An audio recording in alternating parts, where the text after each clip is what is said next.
Clock's fully equipped with the ability for the R2 head to set time and alarms.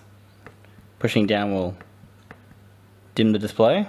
It can also be used as a snooze function for the alarm. The actual alarm is programmed by an SD card, which we're going to see now. There's about 12 different R2 sounds.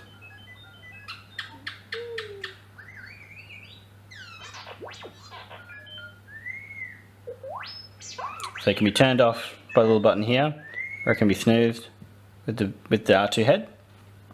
We've got two front USBs for fast charging of phones, and it's also got the temperature display at the front. It's also got built-in Bluetooth for any radio.